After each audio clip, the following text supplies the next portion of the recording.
Hello guys! Welcome back again sa aking channel, and for today's video and tutorial, may isi-share ako sa inyo kung paano malaman natin ang tamang length ng ating mga playlist na duration time. Alam nating mga kapwa content creator na syempre hindi naman tayo sobrang sikat at kilalan sa industriya ng ating mga social media. Ang ginagawa natin ay minsan watch to watch tayo sa ating mga kapwa content creator, at may mga iba pa dyan nakipag-watch to watch 1 hour, 2 hours, or 10 hours para kahit papano tumaas ang ating mga views sa ating mga channel.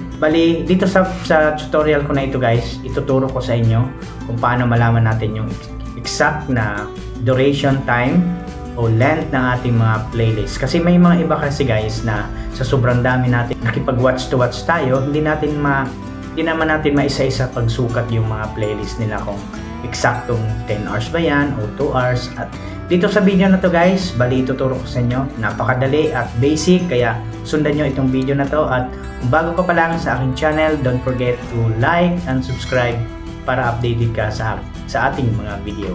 At ayan guys, tara, let's go!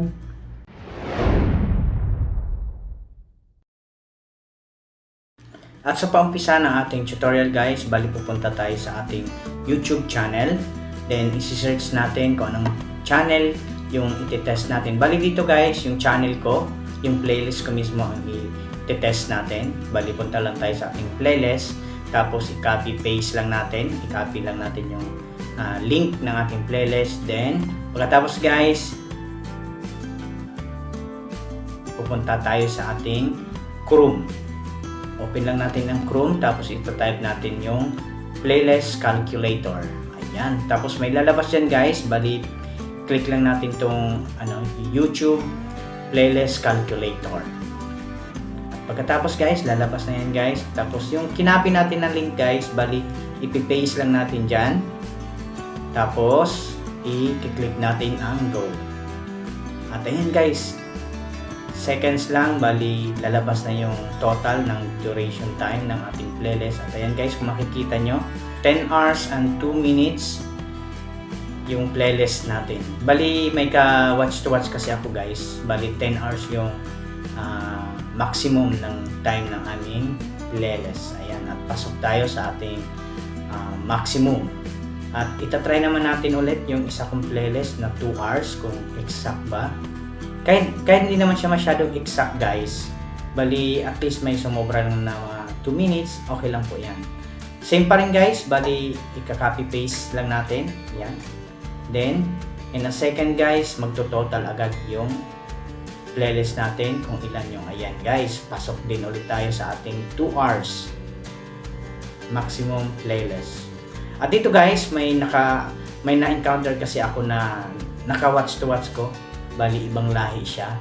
Kaya bago ko siya i-play, tinimbang ko muna yung playlist guys. At yan, magugulat kayo guys, grabe. 10 hours yung namin, yung requirements. At yan guys, pupunta lang ako sa channel niya, tapos copy paste ulit sa playlist niya.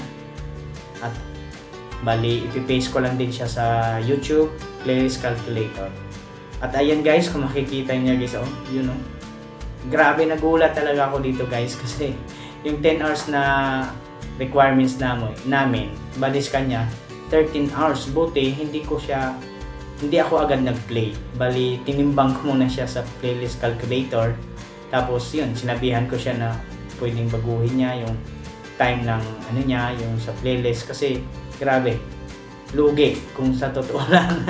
Pero di natin masasabi guys, kaya sabi ko nga, hindi natin alam kung baka hindi niya pa alam kung paano timbangin, kaya nagkaganyan na sumobra. At ayun guys, ganun lang kadali gawin ang pagsusukat o tinatawag nila na timbangan ng mga playlist. Ayan.